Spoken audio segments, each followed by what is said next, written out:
for the first time this year. I guess it's not too late to say Happy New Year to the Honorable Minister. Happy New Year. Happy New Year, sir. To all of you. My name is Benga Aruneba.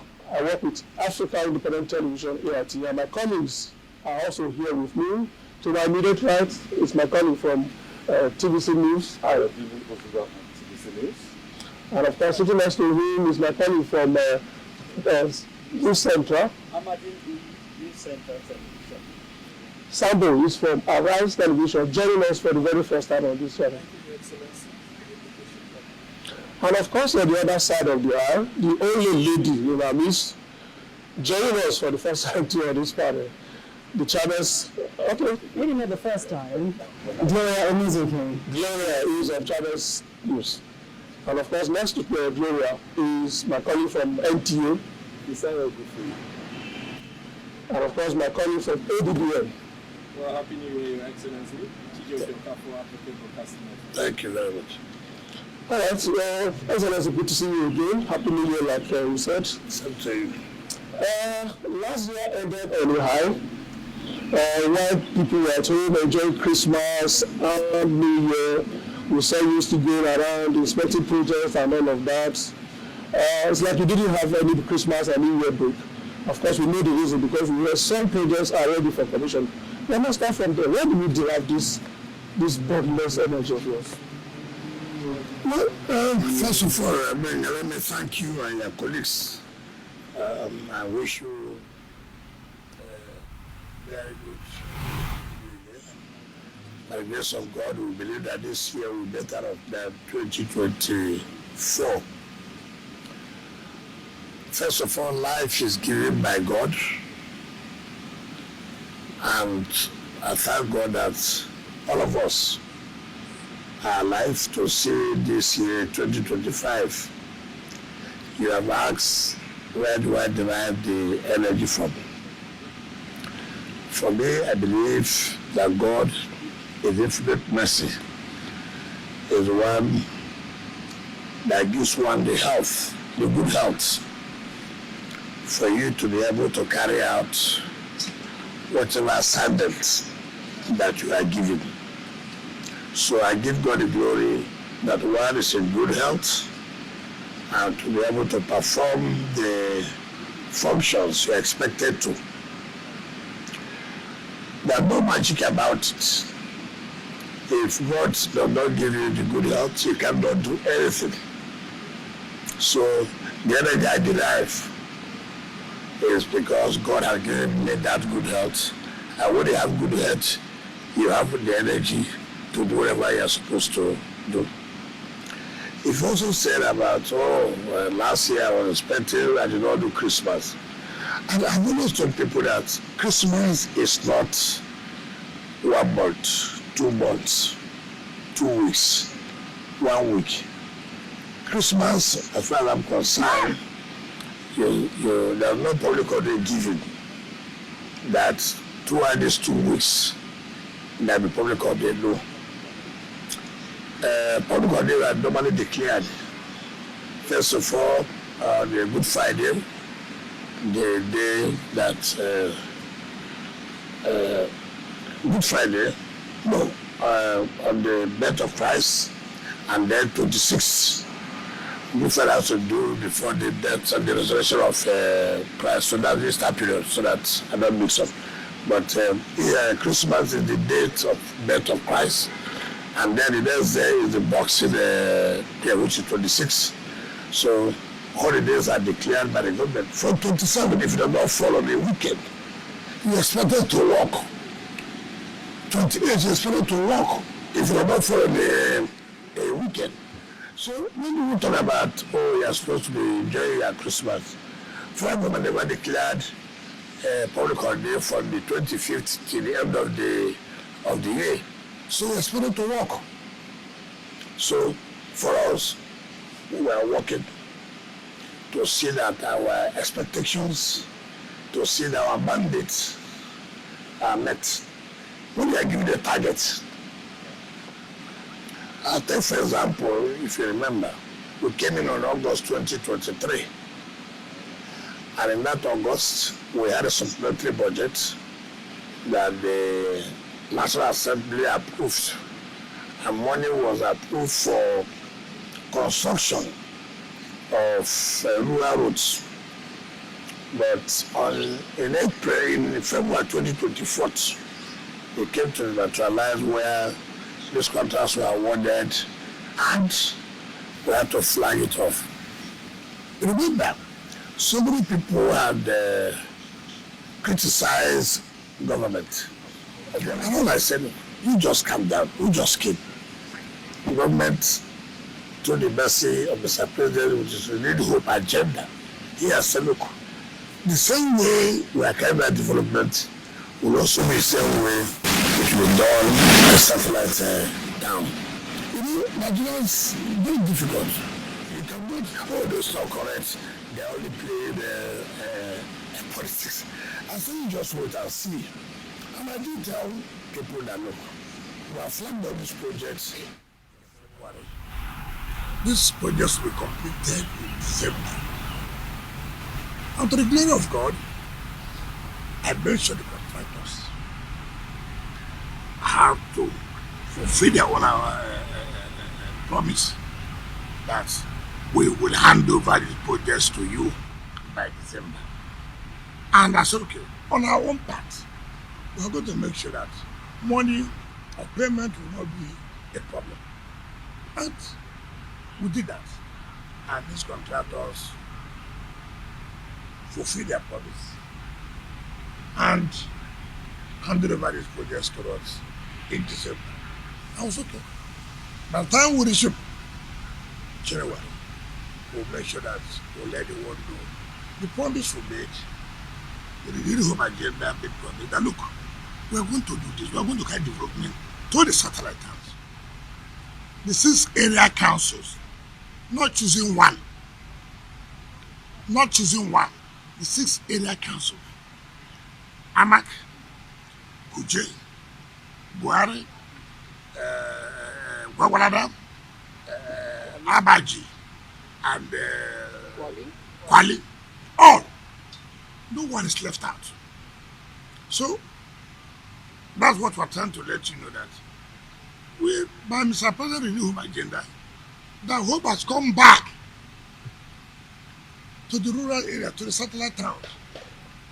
They never believed that they can have impact, they can have the feeling of government. But today, is this true? Can this be true? We'll be hearing about government in the federal capital territory. So it has come to us. And we must, if you don't let people know, nobody will know. Now we say, okay, we made this promise. The government of Tinubu made this promise. And now he's been able to fulfill the promises he has made. So tomorrow, we want to start Monday, Tuesday, Wednesday, Thursday, Friday. Then next week, we'll complete. Then after next week, we'll now come back to flagging of other projects in the satellite towns. Your Excellency, you seem to, Honorable Minister, you seem to be very, very heavy on infrastructure development. And a lot of people have been talking about, how about human capital development? That's it's not about roads, not about with everything is being built. That's what do you have in mind for the unemployed youths of this? You know the problem I have with all of us.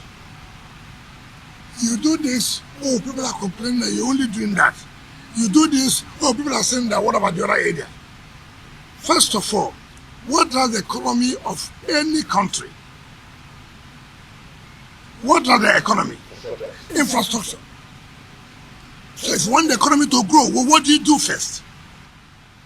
To grow the infrastructure.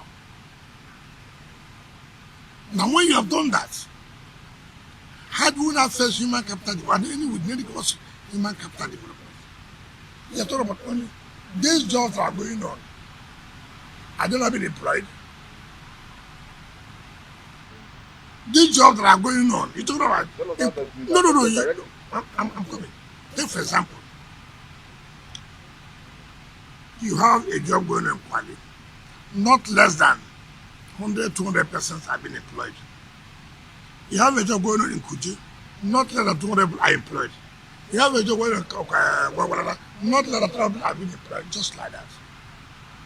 Who are these people being employed? The youths and other people.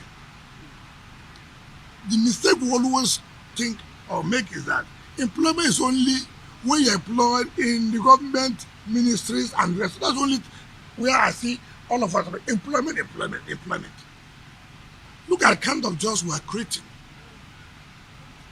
If you calculate the number of infrastructure going on in this city today, and then look at the number of people that have been employed, then you can now say, really, we have such number of persons that have been employed by this, or employment have been created by this administration. No. Your Excellency, it seems the FCT administration has raised the bar in road construction and infrastructure. We have gone around looking at some of these projects that you flagged off the construction several months ago. The Wari Road, the Law School, Sabori 1, Sabori 2, Paikon, Kore, the Market Road at Gwagwalada, and as we speak, they have all been completed. Most of them, those that have not been completed are at 90-something%. And in those flag off, you stated clearly that these roads will match the standard in any part of the world, and we have seen it. But the problem is that it seems there is a communication gap, because just like the Paikon, Kore Road, the Gwagwalada Market Road, which you promised that there will be street lights, the contractors are saying that it was not in their contractual agreement. Is there a breach of communication, or there is a change of there was a change in the actual plan and design by the administration? I don't think you got the correct information. I will give you the correct information. First of all, these 6 roads now, there was no provision of street lights. These 6 roads were commissioning now. There are no provision for street light. Now, but before their completion, we now say, look, you have to include street lights. And then I say yes. But that will take us some time. But you go to Kwali, street light have been provided. Kuje, street light have been provided. Now, but the new ones we are awarded, we flagged up, like A2 to Pi to Goma, the street light is in that contract. All other roads we recently flagged off, street light is included. But the one we flagged off as of last year, which we are now trying to commission from tomorrow, there are no street lights in that contract. However, before they were completed, we said you have to add street lights. And some of them said, look, yes, we have agreed, but we cannot complete it before that commissioning. But some said we can. And just like in Kwale and Kuje, which Gilmore did, it has been added and it's going to be part of the commission. So that we have to get it clear that the one that we flagged up in February last year, there was no street light provided in that contract. But before the completion, we said no, we should have. Yes, in the rural areas, let us also give them street light. Now these ones we just flagged up this last year. That is November, December last year. Yes, the last quarter of last year. All the roads, there are street lights provided in it. And that I believe, by the grace of God, by May, June this year, all those roads would have been completed with the street lights. But the worry is not just about street lights, it's keeping the lights on. Because we see street lights in maybe new street lights being erected, but the streets are dark. Most streets are dark. How do you keep the lights on? Now, first of all, when you say most streets are dark, first of all, we use solar. But you're also doing that. You know what we have just faced recently? Vandalism. People coming to vandalize the projects, steal the cables and the rest of them. And I can assure you and I can tell you through the word of God, we're on top of the game. We're going to deal with those who have been caught. You see, the policing of communities is not only for security agencies, it's only for all of us to be part of it. Some of us will say, oh, you will see somebody stealing cable. You will see somebody tampering with solar. You won't say anything. You won't report to the police. You say, what is my business? Then when it is dark, you come and say, oh, government is doing nothing. But you yourself too, have you played the role you are supposed to play by reporting to the security agencies, to the appropriate authorities? That's you. I was passing this area. See what I'm seeing. Look at what just happened recently about stealing of the manholes and the cables. Look at yesterday. They went vandalized, stole the cables for over 60% of our Abuja to be dark. Sabotage. No problem. But by the grace of God, the security agencies are on top of the world. We have arrested so many of them. And I can tell you, all those that are involved will never come out of it. Will never come out. And people will learn lessons from it. You know, we always believe that it doesn't matter. By the time, you know, they charge us to court, they will give us bail of 50,000 naira, we'll go and pay. We won't charge you on stealing. We'll charge you economic sabotage. Enough is enough. Nobody will take this. Nobody who believes, who actually loves his country, will accept what is going on. Government will make effort to make you comfortable, to make you happy, to provide the necessary infrastructure. Then you see people who say, no, this government is doing well. Let us sabotage them. And we owe a duty to say, look, should we accept this? Government spends money, taxpayers' money, to make you comfortable, to provide the necessary infrastructure. And some people will go back and say, look, oh, why do we allow this government to be having a good name? Sabotage them. No problem. You are sabotaging. You know, there is this adage in my place. Every day is for the thief man. One day is for the owner of the house. They have been doing that. Now most of them have been caught. And that's the end of them. But some of them are doing so not purely to sabotage government because of economic instincts, you know, just have to survive. Yeah, no, I will never accept that. I will never accept that. And we must stop selling this theory. We must stop selling this theory. Okay.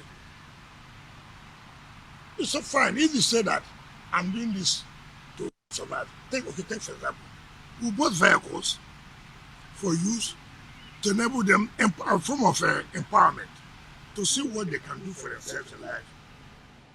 As I speak to you today, do you know what has happened?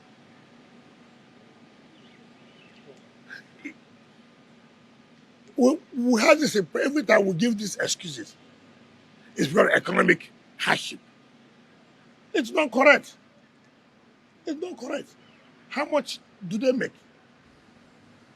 Some people sponsor them. Go and do this. Bring it to the will buy. Those who send them, is it because of economic hardship? All right, Excellency, isn't it because we have a policing problem? Because, for example, the Nigerian Security and Civil Defense Corps was created to actually tackle issues of vandalism like this. And then, I'm just back from Rwanda, for example. You walk every 100 kilometers, there's a sign of policing, local, city-level policing. Do you think it's time to introduce city policing? Let's not say state policing, because I mean that may evoke some sense of political arguments here and there. City policing for a city like Abuja. And then secondly, I've seen you visiting together with my former minority leader, Senator Aduda, visiting the Outer Southern Expressway from Apo to Waru to Karoshi. Now that road has been there since the time of former FCT Minister Bala Mohammed. I mean, who's your very good friend, though you are different political No, not my good balance friend. at the moment. Barack, Right from Barack cannot be 2010, my friend. that project has been ongoing. FCT residents are tired of promises by previous administrations, but you have shown some sense of renewed hope that that project will come to fruition under your administration. Should we take you by your words? Now, let's start with the first one. You said Rwanda. You know, we make comparisons. What system does Rwanda run? If Mr. President says he will do that, most of you here, you will take your pen and write all kinds of things. When we're making comparison, we don't even ask, what system does this country run or operate? In Nigeria, what system do we run?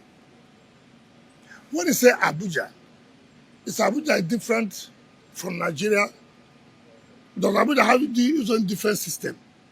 When you talk about police, people have been recommending community policing. People have been talking about state police. People have been saying, no. Knowing where we are from, if you allow that, so many people will not come out from their houses. Some people say, no, yes, we agree, but let us try it first and see how it works. Some people say, you don't need to try, we have seen it. That if they allow state policing today, nobody will oppose any governor. It is either you will die for murder or for armed robbery. So our institutions are not such that are independent. Are you saying this because you are no longer? No, it's we have to. We still have people on this side who have not asked questions. That's the problem. You don't need to personalize it, and that's the problem that we're having. The mere fact that, yes, I did not support, or I supported police, state police. If I was wrong, I was wrong. If I was right, I was right. What we're saying is that our institution is strong to be independent of manipulation by the system. You see what is happening? Okay, now you say community policing. You go and say United States of America.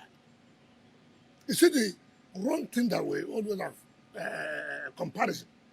Institutions are built strong. Nobody bothers whether American president is there or not. This will go on. You are there, they were a former president, charging him for all this and this and that. How many people can charge a former president in this country for such crime? If you will see ethnicity, if you will not see religion, if you will not see all kinds of things. So you have to be careful. Again, you talk about the road that since the governor of Bauchi when he was minister. Today, go from Yanya to Karu, to Rozo, to Karachi, to Apo. I can assure you, by the grace of God, by the end of this May, that road is completed. Go and see what was today. Go and see from Duse area. Go and see what has happened there. I have totally rehabilitated when I'm going to law school that road and putting street lights in that road. When anything I know is not going to work, anything I know I'm not going to participate in, I will not do it. If I tell you I'm going to do this, you go home and sleep with your two eyes closed, that this will be done. So I've always said, let us not do things on, okay, you, when you were governor, this was what you were saying. You, when you were a minister, this is what you are saying. For Christ's sake, the mere fact you believed, I believed, does it mean it is right? No. We should not continue with this kind of attitude. And this is what happened. Okay, you, at the time when we were governor, what was your view? So what? If I had this view yesterday, Does it mean that that view, I must continue to have it? But I can tell you today, when they are doing about National Economic Council, when they said submit the views of FCT as relevant to state policy, I said, listen, it doesn't make sense to me. Now, Your Excellency, quite giant strides you have been making here within the FCT. Kudos to you, I must say. Now, there's something I want you to address. Sometime late last year, a video went viral of you knocking the AMAC chairman for citing his inability to provide security vehicles for, the Abuja Municipal Area Council. Now, that was a very big issue in the news, and still in line with security matters, especially in area councils within the FCT. Are there specific goals or targets that you have set out for the area council chairman to meet with regards to ensuring the security of lives and property of people in these area councils and other targets as well? Do you care to let us in on that? I don't need to set out goals for them. They campaigned that they want to be chairman of area councils. They were not appointed. The federal government never appointed them. They went out on their own, campaigning to the people, campaigning to Amak people, campaigning to Kuje people, campaigning to Gwagwalada, campaigning to Abaji, campaigning to Kwali, and the rest of them. Vote for me. I want to be chairman. If you vote for me, this is what I'm going to do. They were not appointed. So why would I go and set goals for them? Why would I go and set targets for them? We should be running a federal system. They are not appointed. Now, if they cannot achieve based on the promises they have made to the people should patrol the ballot to say, listen, you promise us this, you promise us that. Therefore, we cannot. But Your Excellency... I'm coming. You asked a question about the chairman of AMAC. Yes, certainly. Now, and it was embarrassing to me. I was council chairman in 1999, and everybody will know, as chairman, my performance. It is not a dispute before I became the national president of Aluga. I cannot believe that the council chairman can come out to say that he's unable to buy security vehicle for security agencies in his area council, even when the allocation have gone higher, unlike before. For Christ's sake, I was building police stations. I was providing everything, vehicles, logistics for police station when I was council chairman. So for me to hear, not it was a story, live television, a council chairman invite the municipality to say he's unable to buy security vehicle. And you want me to be happy? That's okay. If you say so, then what's the capacity? Then what will you tell people? Tomorrow you want to come out before your people, vote for me for this. If you cannot provide ordinary security vehicle for security agencies, then what can you do? So I have to say, look, it is unexpected. I can't believe you should say this. Even if you do, yeah, I mean, there are things you shouldn't say. You shouldn't say it out. Because it's very embarrassing. But let's stay with security a little bit, Honorable Minister. You mentioned, the challenges you had in curbing this menace, especially in local, municipal areas, areas that are close to the border of the FCT with other states, where some of these, outlaws come to perpetrate, some of their devilry and then go back to other states. Where are we on that in terms of some of your collaboration with other states, especially in areas bordering those states? And then secondly, on the issue of infrastructure, the rail, we were on it, free rides and all that. But in terms of the volume of people it takes and the expectations economically on it, where are we and what, reports are you getting from it? And then, moving on a little bit, are we going to get more in terms of another perhaps, routes using the rail as, a kind of panacea to our transport issues? No, let me see. I always like to be realistic and not to, make things too difficult. I want to take it so that the audience, those who are listening, will be able to appreciate and know this is where we are, this is where we're heading, what we were expected to be. Let me take from the last time. If I forget anyone, please do remind me because I'm not jotting it down. I'm not going to start any construction of any new rail line. No, we don't have that fund.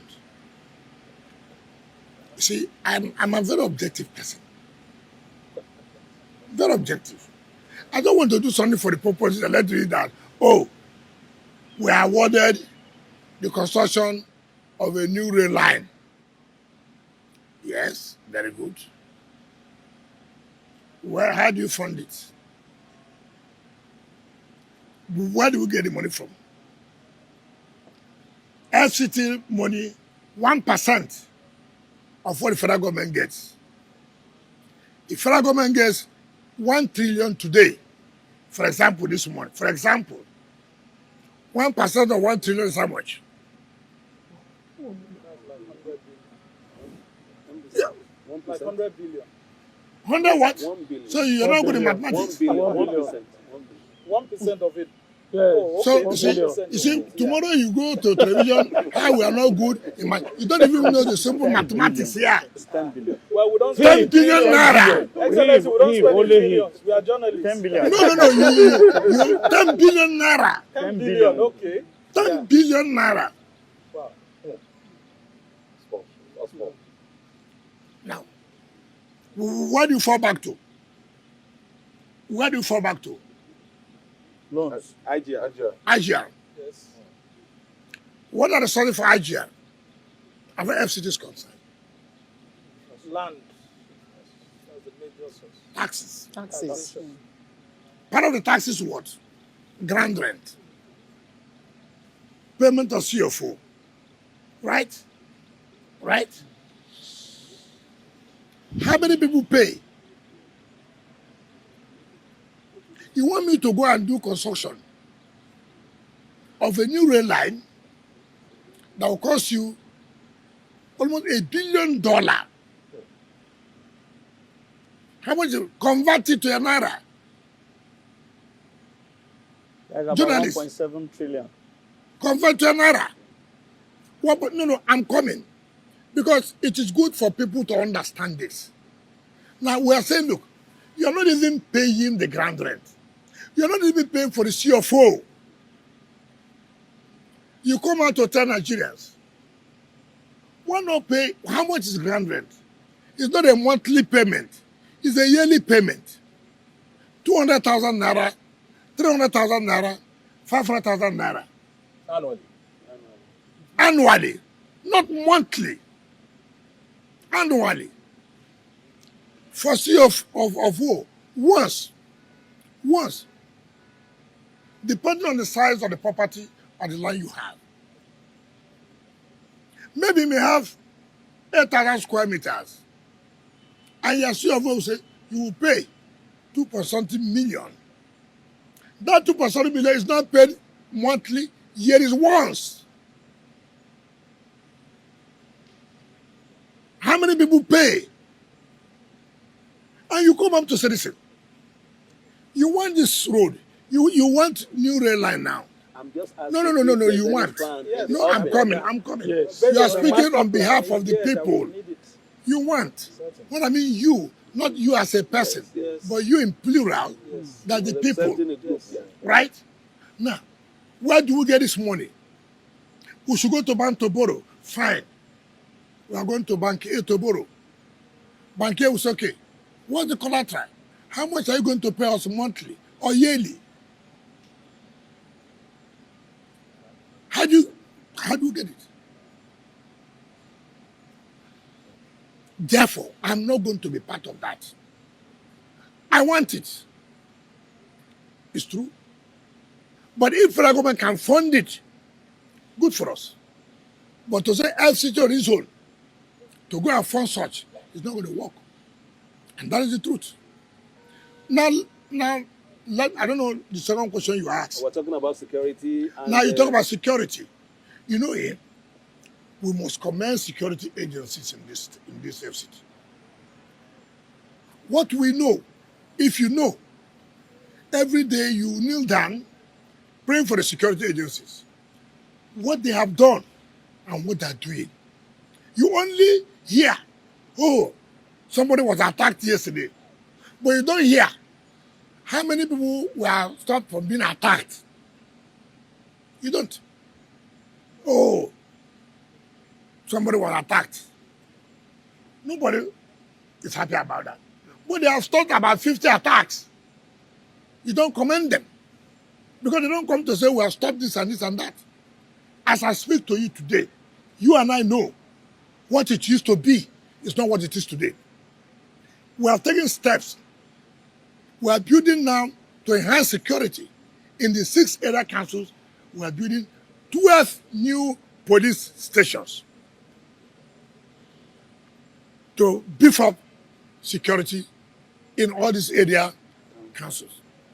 For the first time in FCT, we are paid for acquiring drone as part of enhancing security in FCT. It has never happened before. As I speak today, we are building the command control center where all the security is a joint platform. All the security agencies are one. Where we have a system where if anything happens anywhere, the command control will know immediately and take actions. Even when the city is not under camera surveillance? How do they do that? No, that is different. That is different. In terms of camera surveillance, you know that this is the seat of the presidency. And the FCT cannot on its own do that. You need to work together with the National Security Advisor. You need to work together with the security SSS. And you need to go with the police. So what's stopping you? Because, no, you cannot be allowed to provide cameras within the city where Mr. President resides. Yeah, but no, you listen. requested Listen. votes based on some of these issues. No, as a you see, what you don't know, you don't know. You want to hear security vote. FCT is federal capital territory that houses virtually the president, the vice president, everybody. You cannot on your own. It's not what I'm saying. We're not operating a full federal system. Mind you, to FCT is not like fully as a state as supposed to be. But the courts have why ruled not? that FCT Why not wait? No, you only. So that's why in your station you carry wrong stories. What the Supreme Court interpreted FCT as a state is by election. They have the same status in election. After FCT is not a member of FAC. FCT does not collect from the federal allocation. We only take from what the federal government takes a 1%. So that when you are saying Supreme Court had interpreted, give the proper interpretation. And that's when I see what you will do in your station, I said, where are these people coming from? Where are they getting that political interpretation that for the purposes of this election, FCT is seen as a state does not mean per se that FCT is as a state collecting money from the federation account. Yeah. You must see you have to sit down. Excellency, the Constitution says that Mr. President is the governor of FCT, Section 299, and we can see you also enjoying some of those powers. I mean, which FCT minister goes around with bikes? Why not listen? Exercising the powers of the why governor? not listen? That's why you misinform people. You see, you have quoted, Mr. President is the governor. We have agreed. He's the governor of what? FCT. In quote, governor. As a state, if actually it's a state, can you have a president at the same time as a governor? No, Mr. Rice. Mr. Right, Well, that is educate the people. Yes. The point we are making, Mr. President is governor who oversees the federal capital territory. But the federal capital territory is not a state as per state in the sense that you can take allocation from the federation account. But you can, for whatever that comes to the federal government, you take 1% of that. Right? Now, so if you begin to see that, it is difficult. But if you are saying for political reasons, whether FCT should be seen as a state in terms of what percentage you should have to make you be victorious, say to third or 1/3, as the case may be, FCT is counted as a state. Well, Your Honorable Minister, perhaps the point you need to make, sir, is what you were making before you debated, which is for the city to be under a security camera surveillance. How do you intend to remove or address those obstacles that you have pointed out? Because the president himself is also one of the institutions that will be protected. He's a resident of the FCT. Why not just take it? Before we came here, before we came on board, it was said that this CCTV was awarded, that were handled by police and this and that, FCT. And we said the FCT was not a party to it. Right? 2, the security agencies are working out how it will be convenient and how it will be feasible to provide CCTV in all the areas. Mind you, it is capital intensive. And therefore, it requires the national budget and the statutory budget. What I mean by, most of you may not know, FCT has 2 budgets. One is national budget, which is the contribution of federal government to the development of FCT. The statutory budget is the IGR being raised by FCT on how to carry out their own development plans. Last year, what we got, or what we provided for FCT, was 17 billion for national budget. 17 billion. Trucks, yeah. Last year, when you say through I said last year, the budget was 17 billion. 2024. How did you manage your Excellency? Continue to say God will thank you. Now, when you see what we are doing, you say, how did you come about it? Yes, where's the money coming from? Because we were very, very, very prudent in terms of our IGR. Not only that, because Mr. President is wisdom, who is governors in terms of business, they must succeed. Put us out of the single treasury account. What does that mean? If Mr. President did not put us out from that, it would have been difficult for any project or projects that we're implementing or we have completed. Why? We're not part of financial market. We have no access to go to bank to look for loan. We cannot. But if you go to bank, they say, okay, what's the collateral? The money is everything they pay is in central bank. So I told Mr. President, then it means we cannot do anything. And Mr. President is wisdom and being very somebody who will say, look, I want success. I want to make sure that we succeed in what we're doing. How do you succeed? Pull yours out. Go to commercial bank, ask for loan.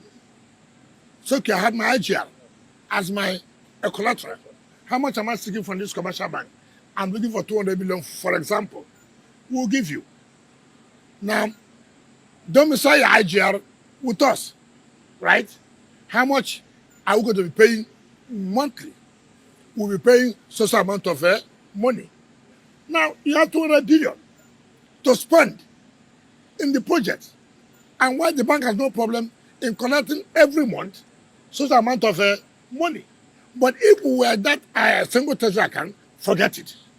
Now Your Excellency, if the president, Your Excellency, a recent video went viral where the president, commended your incredible strides within the FCT, and even citing that he had doffed his hat for you. What was your reaction to that? How did you feel? And would you describe it as one of your most defining moments as an FCT minister? Ask yourself this question. Your boss says he's very happy with what you're doing. How do you feel? Certainly happy. So the question is, should come. If your boss, I'm coming. Yeah. If your boss said, look, I'm happy with what he's doing. I'm happy. I feel satisfied. Even though the question was asked mischievously by Arise. No, with all due respect to you. And that's what we are saying in this country today. In this country, and that's how we keep journalism. That was a presidential media chat. Presidential media what? Chat. It's because some other ministers No, are envious excuse of you, me, sir. Your Excellency. Excuse me, sir. Presidential media chat. So unfortunate. So unfortunate. A first class graduate, first class I hear, first class, will bring out a single minister. Not to say ask question. You say, look, land grabbing. First of all, accuse the minister of land grabbing. And that Mr. President, no, it is a political liability to your government. Controversial. Single out a minister. This is what we're talking about in Nigeria. To the glory of God, he was embarrassed. And after Mr. President answered, he couldn't answer any question again, he was embarrassed. Shamelessly. Shamelessly. Shamelessly. And this is what we have been saying. Everybody has a role to play to make sure that we must not allow our personal interests to overshadow things. We should not. All right, Your Excellency, Your Excellency, just a moment, please. Just a moment, please. No, I think you have somebody who's moderating this. Yes, Honorable Minister, because we're going to be going on break very shortly in about 4 minutes, and I would like Gloria to ask that question. Yes, as the president is pleased with you, a certain group of people are not pleased with you, and these guys, they're workers, about 300 of them, like we understand. Yeah. And they call them waste management contractors under the Satellite Towns Development Department. Yes. So they said they're hinting about an imminent strike because of unpaid salaries in the last 6 months. Did you hear about this? No, is it salaries or contracts? He said contractors. Is it salaries or contractors? Did you hear about this? No, hold on.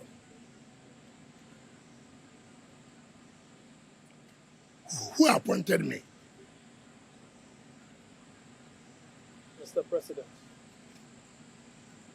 If Mr. President is happy with me, I'm satisfied. Because he knows what he wants you to do. Are you doing it? Yes. I'm not here for contractors. So you don't care? No, listen. How many of the satellite towns have you gone? Virtually all of them. No, tell me the ones you have gone. Very well, almost all of them. You know, listen, the point I don't like, I visit these areas. Go and see the refuse. They make deals with the coordinators. And I said, no. No, I went to Buhari today. And you write me that you're an indigenous contractor. I said, what did you work? Go and see the refuse on the road. I am not going to pay. I am not, no amount of blackmail. I'm passing on the road, you see refuse, and then you come in a month and you submit paper to pay money. Which refuse did you remove? Well, for Christ's sake. They actually said that some of those... Listen. Yes. We're not in our eyes here. Listen. Listen. Now, what we're talking about, you see, that's why you must conduct yourself in a way that things should be done. Nobody, not anybody born, can intimidate me or blackmail me. I will do what is right. If you go into this way we do, where you can go and sit down with some civil servants and submit paper to pay money, When the job has not been done, go to, as we are going to Ebuari now, I used to call the chairman of council. I said, come, Mr. Chairman, I'm passing here now. What's happening here? Refuse. Coordinator of the satellite town, I'm passing here now. See the refuse. And then you want me to pay. Pay what? Now that still takes us back to my earlier question about your projections for them. The point I'm trying to make is that people should know it cannot continue to be business as usual. You must put your feet down to say, listen, enough is enough. They said that contract enough. Somebody asked question. Enough is enough. Look, we have suffered so much. Look, I see contract, street light, this. You come every day, every month, money maintenance. That's the maintenance of what? What are you maintaining? There's no light here past here this night. There's no light here past here the other day. What are you telling me about maintenance and paying money? We spend over 1 to 2 something billion naira in a month, and you cannot get the result, and then you want to bring blackmail? I will not fall to that. All 300 of them? No, but what do you mean by 300 of them? Where? Okay, let me ask. 300 of who? The contractors. Contractor or satellite town? Yes. For 23 areas that were selected. Do you know why some of you, and I urge you to do what they call investigative journalism. Can you go and see these sites or these zones that make 300? Can you please take, for example, how many zones in Buhari? How many zones in Kuje? How many zones in Gwagwalada? How many zones in Abaji? How many zones in Wadi? Where in this? In the villages? Tell me, in the villages? What are we talking about? Honorable Minister, we have to go on a quick break. First of all, if you are going on the road, which is very important and key, when you cannot remove the refuse on the road, is it in the villages? You mean you are doing sanitation refuse in the villages? Who is cheating who? I, now that I'm the minister, anybody can come out tomorrow to play with that with them. I will not. It doesn't matter the blackmail. You must do the work. If you don't do the work, no payment. Sir, can you hold your fire? Because we are going on a quick break. We'll be right back, and you will still have the opportunity to, No, I don't think we're not on fire. But the point is that Nigerians must know. To hear, when you say 300 contractors, satellite towns, let us know where these zones are. Okay, sir. We'll go on a break. We'll be right back. All right. Certificate of occupancy in the FCT. That's massive. And is this a continuous exercise to probably attend to the backlog? As at the time that publication was made, it was. But as at today, I've signed almost 7,000. Yesterday, I signed about 650. 2 days ago, I signed about 750. That's about 1,400. Right? If you add it to about 5,800, it's about 7,000 something. These were not that came as I became governor. I mean, as I became an FCT minister. Yeah. CFOs that have been there 10 years, 13 years ago. Not signed. And one of the mandates Mr. President said, look, you must create ease of doing business. Make it easy for people to be able to carry out their businesses. Having a CFO is something that will help you to improve in your businesses. Can be a collateral for you to access finance or finances, as the case may be. And when I came on board, how can you have this kind of backlog of CFOs not signed? That is killing businesses. That is making the economy not to thrive. And I said, look, no, it's not going to be done. In fact, the special advisor to Mr. President on policy what's her name? Adiza. Adiza. She called me and said, look, my brother, the assignments have not been done. CFOs, can you help to clear this person? Just go home and sleep. You don't need to spend me on that. It is my assignment. It is my job. It is what this administration should do to enable businesses to thrive. 2010 to 2015, under Bala, under Jonathan, they signed 5,000 or something.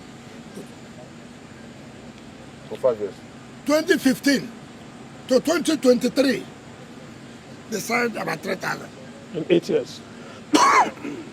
Now in 2023 to 2024, to this January, we signed 7,000.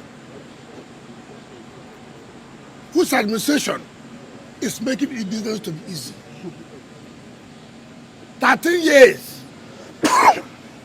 13 years signed 7,000, 8,000. Less than 2 years signed 7,000. We look at performance only on one area. We don't look at holistically. Do you know the impact of that in terms of businesses? Do you know the impact of that?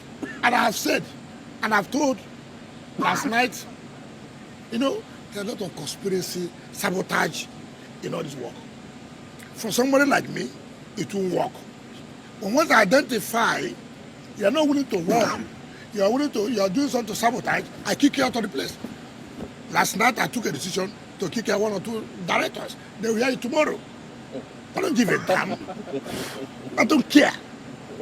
The society, this country must move on. No one man can say he owns this country. Nobody.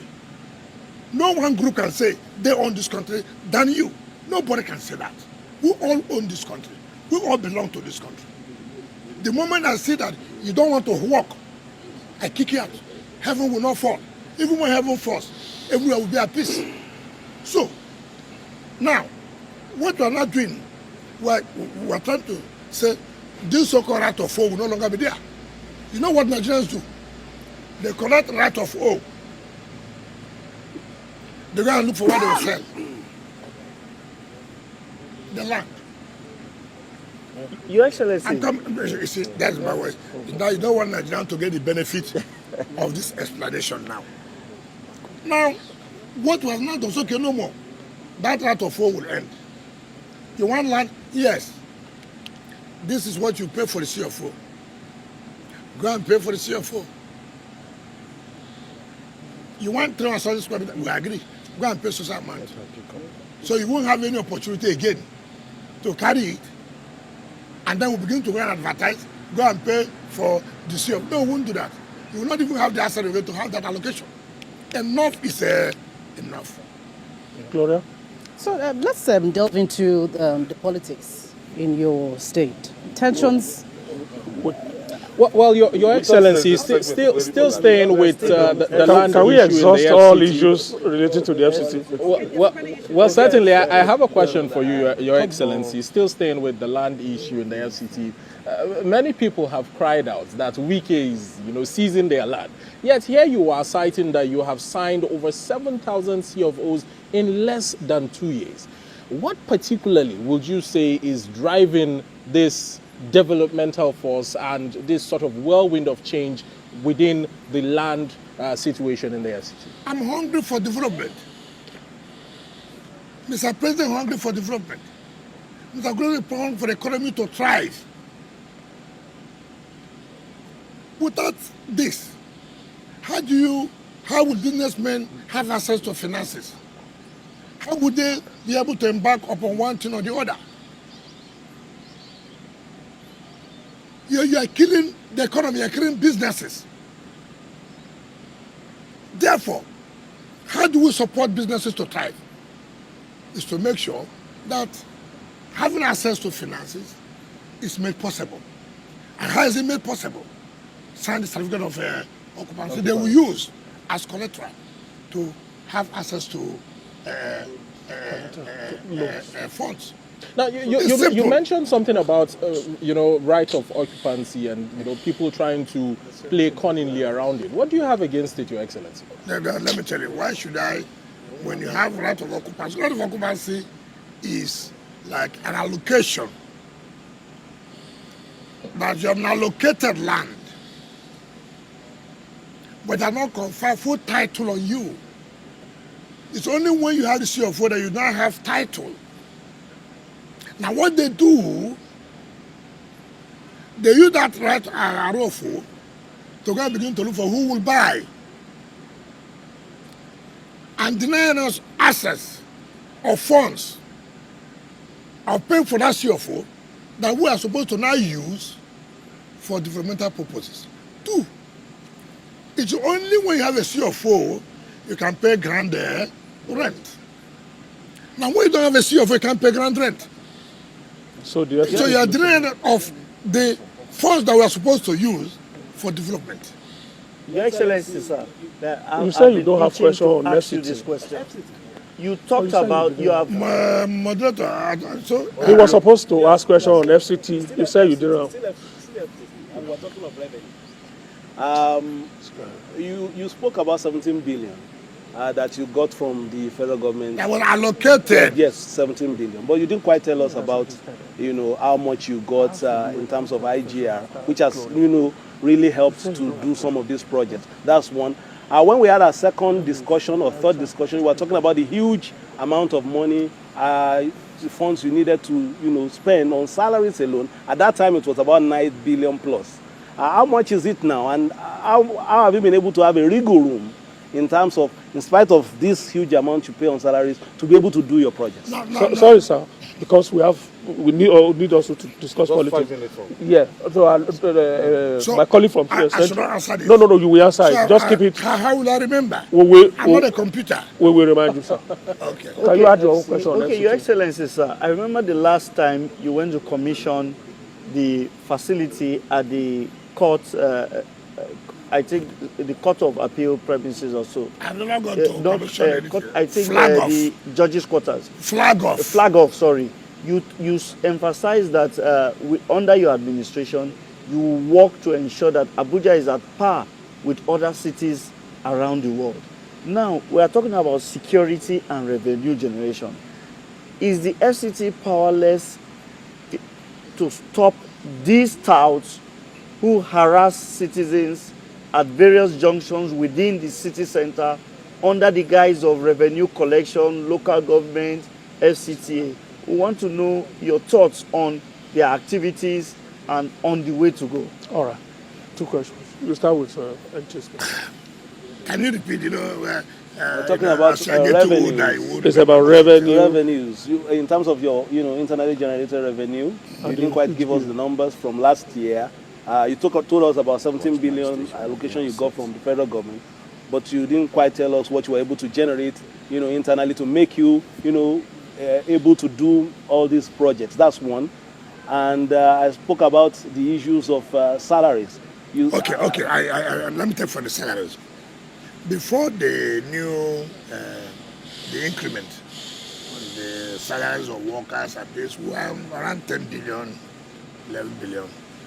But this increment were now almost at 13 billion. So we don't get monthly, sir. That's what I'm saying, but monthly, not daily. Salaries are paid monthly, not daily. So 13 billion. Now we don't get up to 13 billion from VAT and the 1% from the federal government.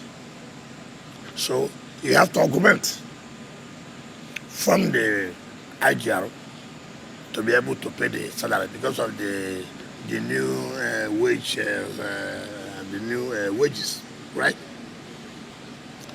You have talked about how much I've been able to raise. I thought that shouldn't be a problem. We have been able to raise quite, by the grace of God. As the time I came, we were generating about 9 billion, 10 billion. Today, by the grace of God, we are not generating less than 25 billion a month. It is because of our aggressive revenue drive.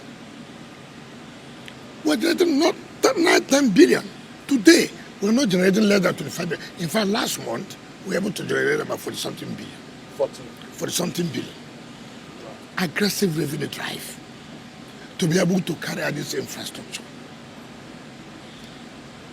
The money this revolution of the development infrastructure is not from my blood. It must be from taxes. And when taxes are not paid, how do you get development? And the one thing Nigerians, residents of Rwanda will say, if we are paying tax, are we seeing what the money is being used for? That's one question we should ask ourselves, as taxpayers. The time I should pay my ground rent, I'm paying. The time I should pay for my CFO, I'm paying. Am I seeing anything to justify? In your conscience, can you say that FCT is justifying the revenue or the taxes that we are paying? Yes. Yes, it's correct. They are. We can beat our chest and say, yes, it's correct. We're doing that. But it's not enough. Every day, this person calls you, I live at Lokoguma. This person calls you, I live at Kashi. I live at so place. The road is not tight. I say, fine. How do we tie it? Oh. Help us. You are the Messiah of our time. I say, I agree. Which Messiah? which money? Pay the tax you say you should pay. Problem. Let me tell you. When we calculated monies owed by people, I'm not talking about grand rent. I'm not talking about grand rent. I'm talking about people who have not paid for CFO. The RFO they have to enable them pay for CFO. Over 300 billion naira. If we see 300 billion naira today,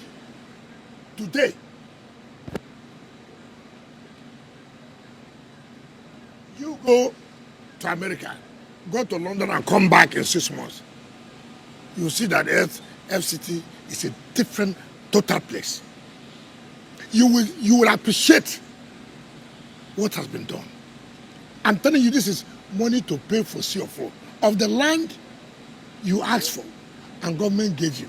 I'm going to go and pay. I'm sorry to see the language I used, to tell how it is. I said, I've not looked at the language I used. Nobody will pay. And you carry all kinds of propaganda. And you say, go and pay for this.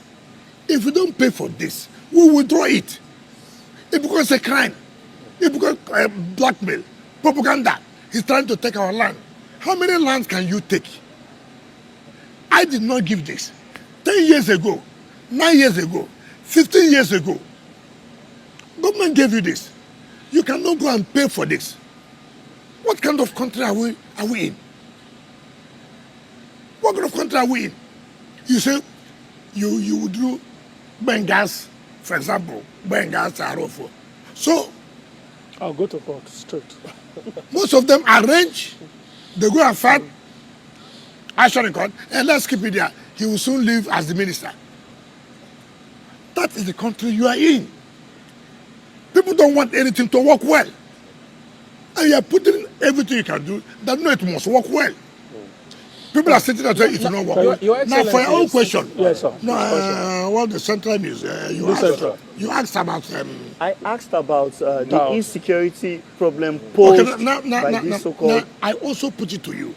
Why do we always talk about insecurity?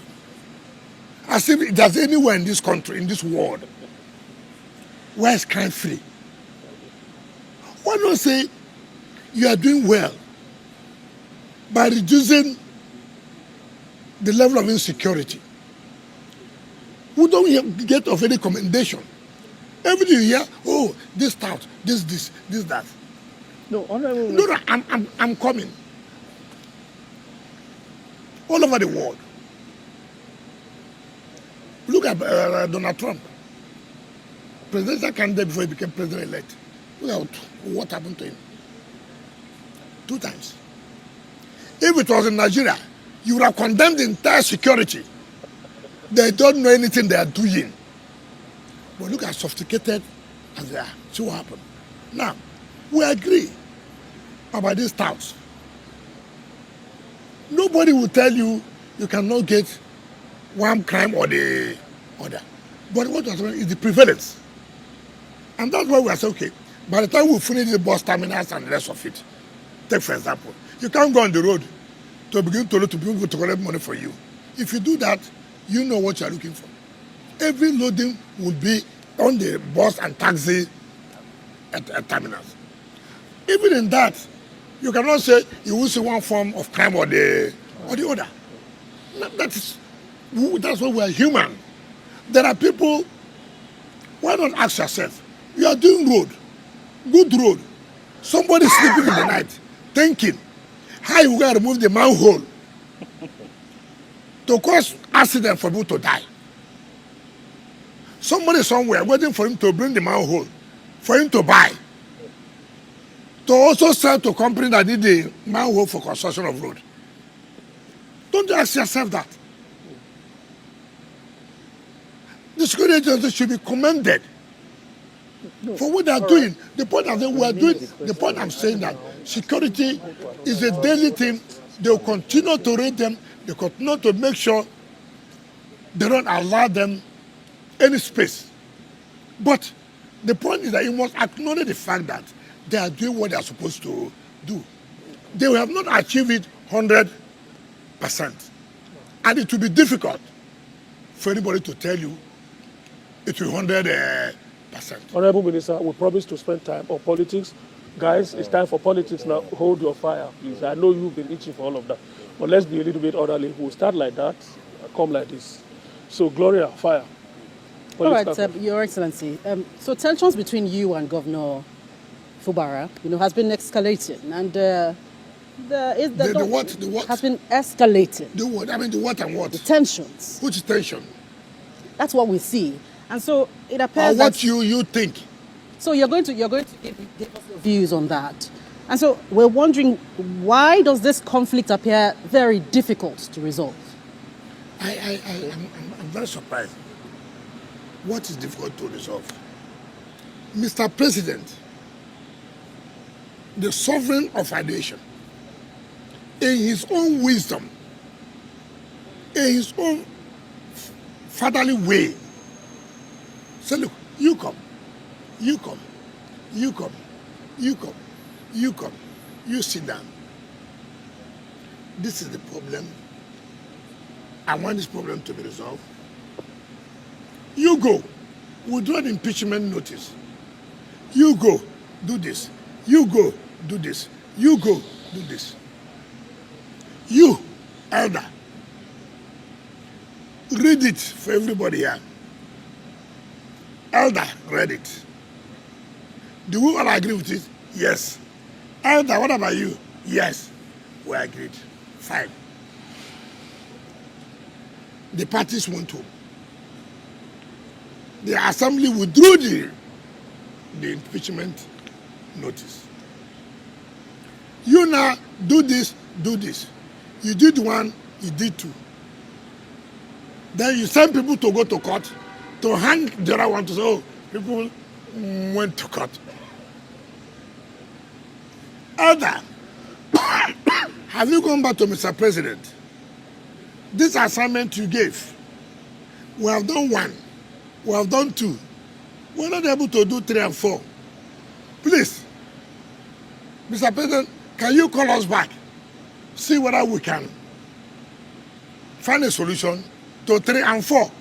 Since 1 and 2 have been executed. Nothing. Nothing. The next thing you see, oh, somebody did this, somebody did that. Mr. President, in his wisdom, Mr. President, sometimes when people play politics, you play politics, President says, you come, you come, you come. You were hearing when they were saying, President, or they were political, were not constitutional. I have never seen that happen in my life. A president of a country will call people, sit them down, do this. One party goes, it's political, it's not binding, it's not constitutional. Come on, who does that? Who does that? Who does that? And then you people are talking about conflict, tension, this and that. You went and you seized assembly people money, their salaries, everything, took it. And you are running with 3-member assembly in Nigeria. All of you, journalists, appearing in your television houses, appearing, justifying. Including the court. No, listen, never. You know, I have always told people, it's not Wike, it's not about Wike or who. It's not about me. But how you will tell me in a democracy, it's only in Nigeria. Okay, take it for example. You say those 27 people defected. Assuming, don't know conceding. You sit down, tell me one person is a speaker, 2 are members, are the ones doing law for a state. And everybody sit down discussing, hey, you know, but they defected. It just, you know, I said, look, it's not my business. It's Nigerian democracy. Tomorrow it will be one person. Tomorrow it will be one. So the issue of tension, it does not exist. The tension is being created by you people who have refused because of their interest, because of their commitment. Take, for example, I say without no apologies to anybody.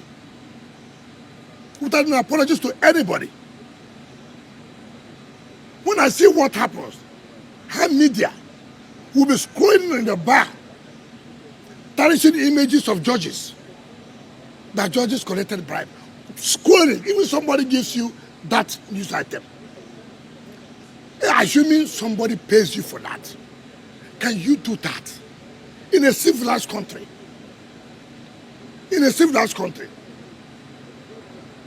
But it is what is being discussed. You malign, you damage. I'm happy. The day the court gives them judgment, democracy, rule of law. The day the court does not give them judgment, the judges took bribe. Arise will be, it will be the first morning they will discuss it. And that is where we are in this country. That's where we are. Because do you think it's Wike? Oh, I don't like Wike. It's not about Wike. It's about the country we are talking about. Your Excellency, just to take off from there. Yes. It seems that, you know, your interest politically are a little bit interesting really now, because even your party has 2 people claiming to be national secretary. Yes. At the state level, we have 2 ESCOs carrying the banner of ESCOs as well. Are you now taking this, as you have said, it's the don't look approach? It's the same people. It's unfortunate. You know, when I tell people, tomorrow they blame the judiciary. Tomorrow PDP will blame the judiciary. You cannot keep your house in order. Tomorrow you go and find some media houses to say this. See how the courts are interfering. What is the problem? It's unfortunate they have a man, they say is a former Senate President, Wabara. So unfortunate, so unfortunate. If that man was my father, I would disown him. If it was my father, or he was later, I would have disowned him. He doesn't qualify to be. No wonder Mr. President Obasanjo made a presidential broadcast. It was under his tenure. Obasanjo made a broadcast about corruption. Presidential broadcast. That's the man leading PDP Board of Trustees. This is a man who led people, came to this is my residence. Beauty. How they want to reconcile matters. They went back to a state high court without suing INEC.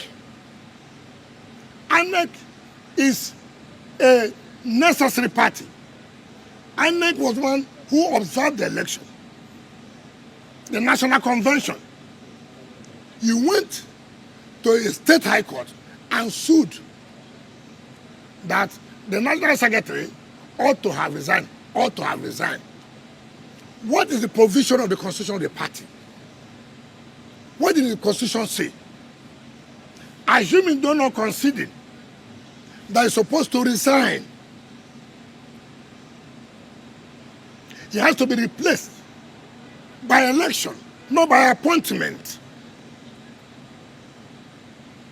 Assuming they're not conceding, he was elected, he was not appointed, he was elected in convention. And then you say, oh, he's no longer there. That the Southeast should bring another person. Even if Southeast will bring, will it not be by election to replace him? Will you go and bring someone and say, we have brought this person in your house, come and replace him? But that's not the point. They want an appeal. Appeal gave judgment 2-1. They filed for a stay of execution.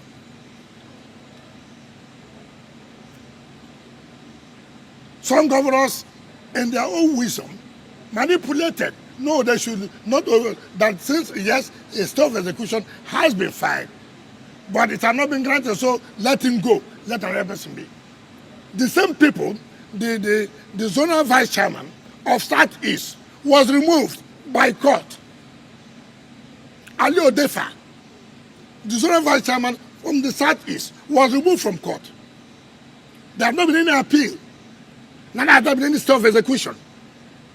They did not even say, okay, let's implement that. That one should not be implemented. The one that should be implemented is one national secretary. Unfortunately, there was an interim order of staying down. But apart from that, there was a judgment of the Federal High Court, which INEC was a party to, saying that this is the national secretary of the party. This boy, whom they now want him to be national secretary, applied to be joined in that suit. The court dismissed his application. He did not appeal against it. PDP did not appeal against that judgment up to today. You know, when you shoot yourself, these are they dig their grave, and they will enter in that grave. They say, oh, the court is doing this. You are the one digging your grave. The convention is coming this December. As right-thinking people who want their party to survive, will you not have said, gentlemen, what are we really doing? The convention is December. What are we talking about? Why can't we keep our house and do this convention by December and usher in a new executive? What do they want to do? Oh, no, that's when they remove Wike. None of them has what it takes. They don't have what it takes at all, not one. Be it the board of trustees, be it whatever governor you think you are. I am prepared for it. It's not a new thing. It's not a new thing for me. This is my territory. No. I've never survived without any reason. How can you see people do things? You say you love your party, and instead of you to do the right thing for your party to survive, rather you're causing more crisis in your party. Convention is December. You want to remove the national chairman. The court has given a pronouncement. The court said no. You cannot. It will be by convention that you can remove or bring any chairman. He said no. That it is zoned from it is coming from North Central. We never zoned to North Central. The zoning was North and South. But assuming they're not conceding, they're North Central. You cannot bring an appointed chairman to oversee NWC that's elected. You cannot do that. You know, they say that all their problem is, oh, Wike. Look, anybody who knows me know. I have never, when I said I was not going to support their presidential candidate, I never hid it. I said I was not going to support, and I will not support. Up to today, I stand by it. Your Excellency, let's take you back to Rivers State. Because when you were answering the question with regards to Rivers State, you sort of spoke in parables that not many people would understand. Yes. Now, in Rivers State, the state state's exco, the state party exco, the one that many people believe is loyal to you, has been sacked by the court. By which court? By the court. Now, many people believe that. Give you the story now? The argument here, Your Excellency, is that you are slowly, not my words now, but the general notion, slowly losing political grip with regards to the PDP in your state. That is the television you watch. It's not what we are talking about on ground. Let me tell you.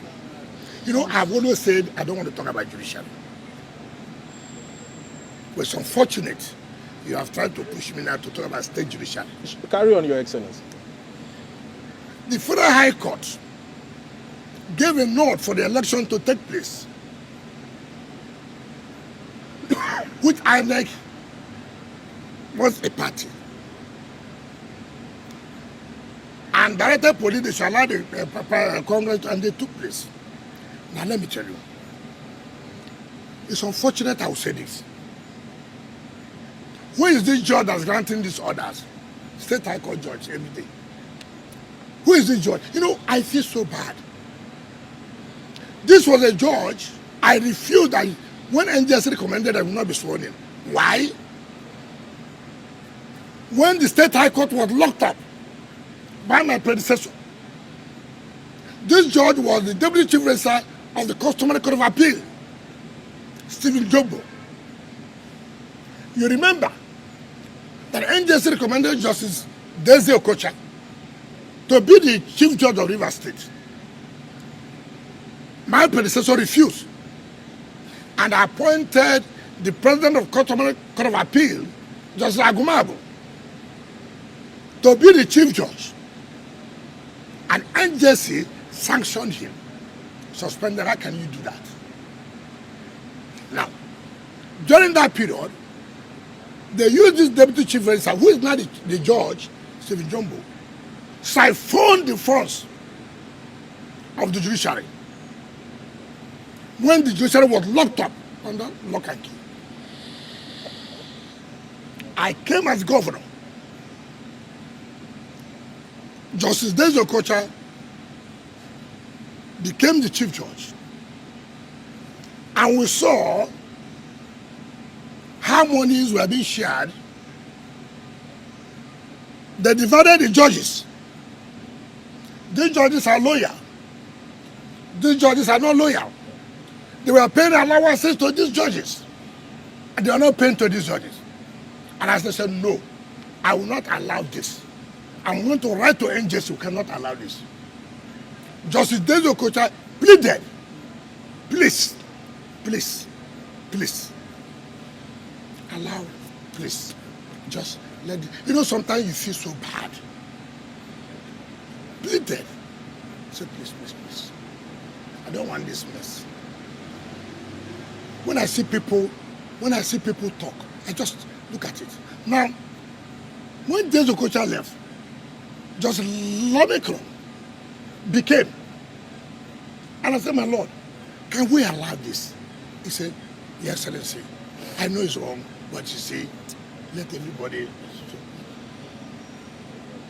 JSC indicted this judge, Justice Jumbo, of, look at the funds of the when the court was not in session, who was spending this money? When the court was locked for 2 years, who was authorizing you? There was no chief judge, so who was authorizing you to be spending this amount of money? I wrote to the NJS, I said, no, let's kind of think. And then they said, you know what happened? This young man went to court. He lost. He went to court of appeal. And then I now left office. What the President Chief Judge did, they now went back to say the state was not opposing the appeal.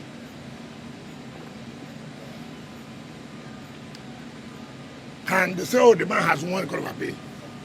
And then they now went and swore them in. Now what they now do, every political case, they now assign it to him. Then he will be teaching out others. As far as Wike is on this side, he will dish out others. Now, that's why he gave an injunction for people not to do Congress. It's on appeal. They went back again and filed this order. Meanwhile, people are fighting in his court. He gave order that should be Congress, which we have gone and appeal. People again came back to him to fight that they were the ones who are supposed to be. You know what they did? They did not join. Of course, INEC was not. They did not join INEC. They did also join those who were elected for them to be able to defend themselves. They did not join them. They now said PDP.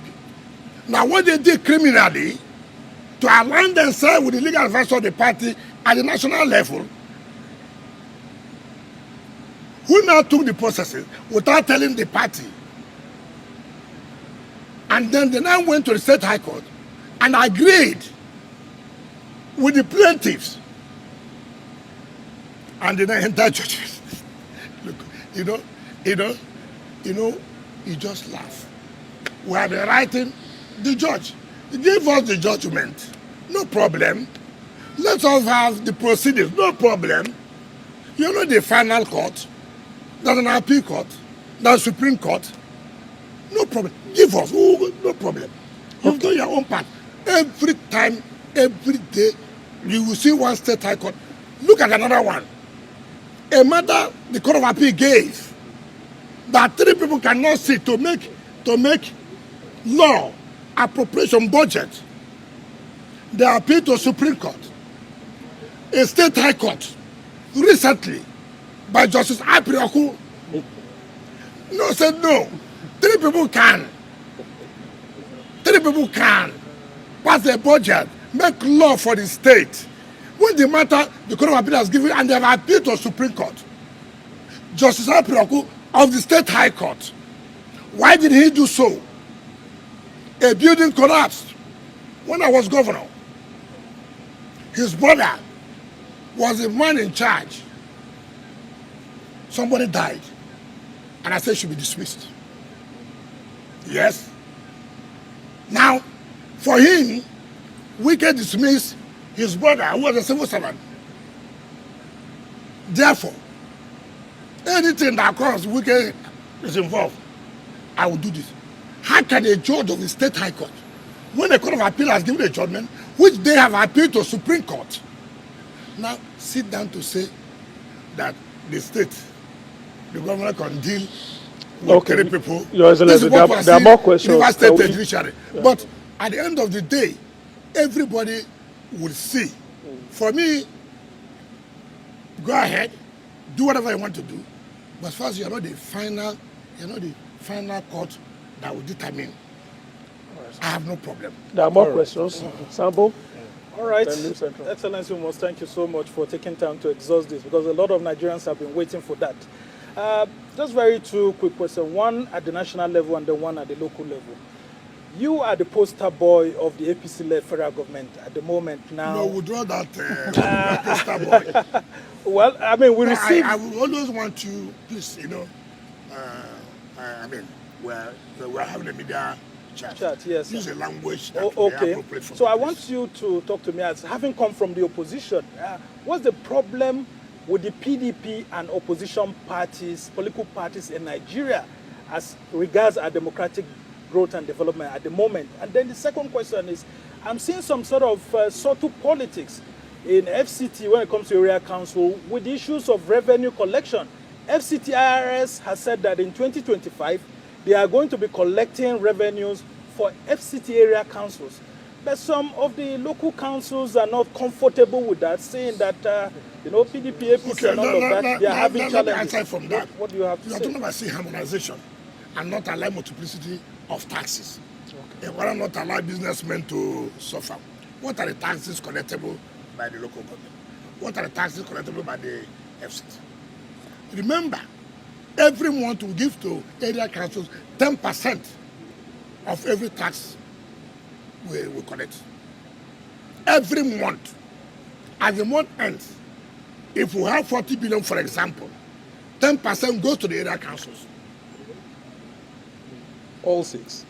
10% goes to the area councils. So 10% of 40 billion, for example, is 4 billion. They share.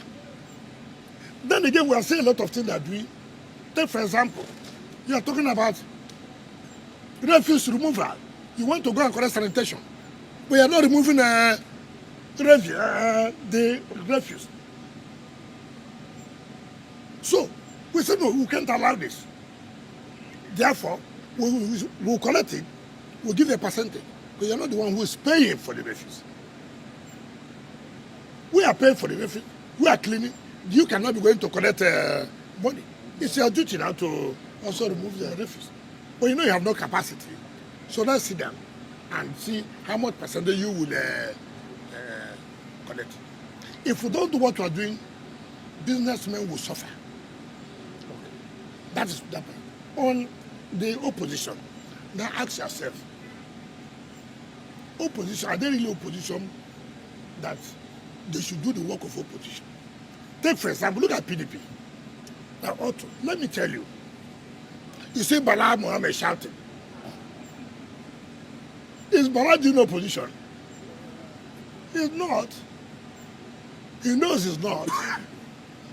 Bala is merely saying, look, I was the one who was criticizing Tinubu's tax, this and that. It's not correct. It's not criticizing anything. He wants to see how he can have the leverage to have tickets for PDP. Question close up. To run for election. My question close up. Everybody knows that. Look, do you know what's called opposition? When I was governor, could you not feel the impact of opposition in this country? Could you not feel the impact of opposition? I don't do opposition in the daytime and go in the night. I don't do that. Okay. And I wouldn't do that. Right. So the PDP is not playing opposition. That's look, the point I'm making is that for you to say you're playing opposition, you must strengthen your party. Okay. You must strengthen the National Working Committee. Okay. Not dividing them. Okay. Now see what they are doing. You are dividing the National Working Committee. Okay. The National Political Committee says was something, which is not true. Right. And then we are saying different things. Okay. How do you then say you are playing opposition? Okay. So the PDP is not ready for opposition? Not just for your own personal interest. Okay, Your Excellency, I will just ask one from Rivers State, one from the national, PDP national. Everybody knows the relationship between you and the former governor of Rivers State, Peter Odili. When you were governor, everybody believed that you were very close. Recently, he made some remarks about you, which those who have watched this relationship believe that they were uncharitable. Is there any room for reconciliation between you and that former governor? Okay. Then secondly, the PDP is about 2 years to the general elections, and everybody expects the PDP to be a formidable opposition. You have invested in that party.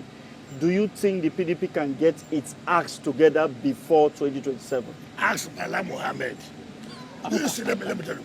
Ask Bala. We don't want you to waste so much. Let me ask Bala Mohammed. When I was governor, I played a role for PDP to take over the presidency of this country. And Nigerians could attest to that. I played a role. Until when they brought, thinking that they are smarter than people, they played the game they wanted to play, to take everything.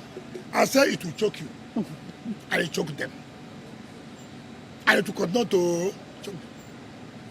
If, you see,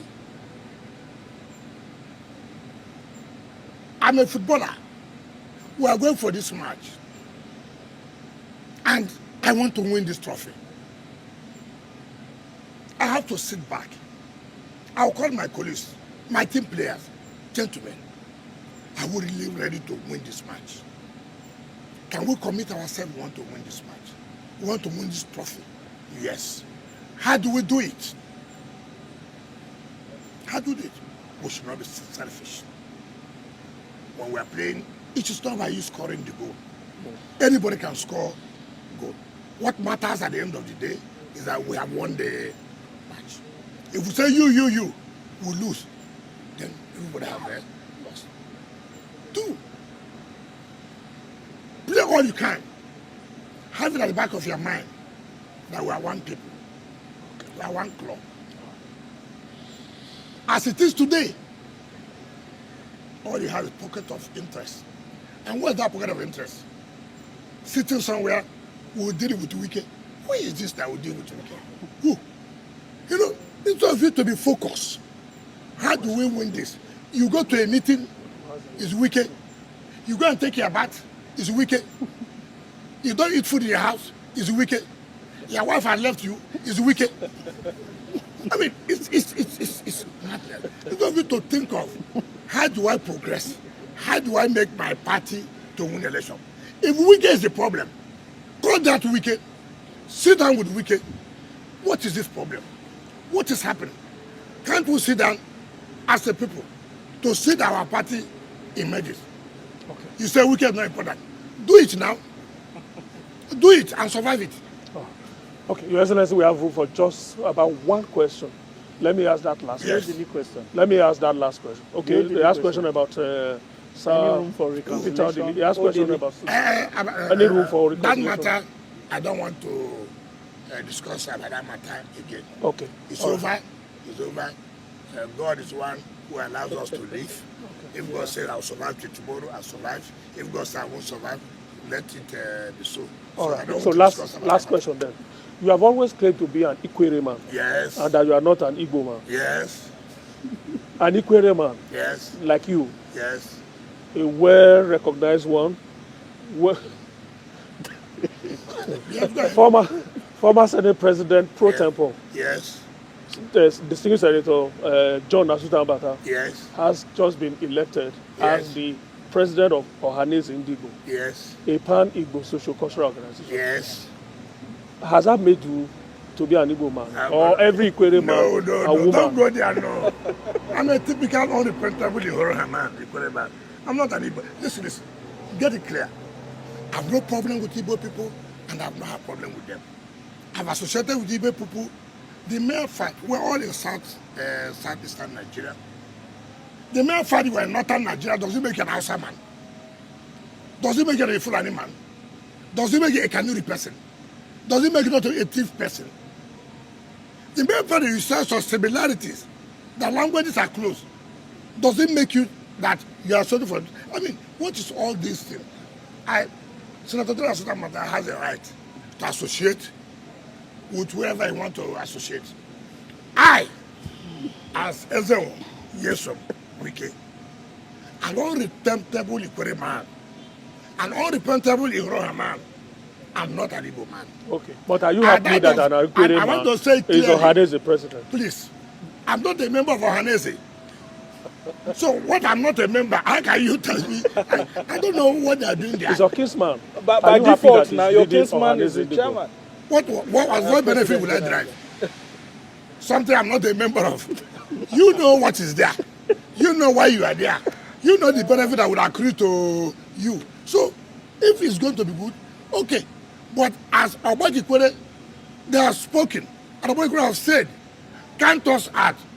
And where Obagi Kwere is where I am. I will never, for anything, no matter the disadvantage.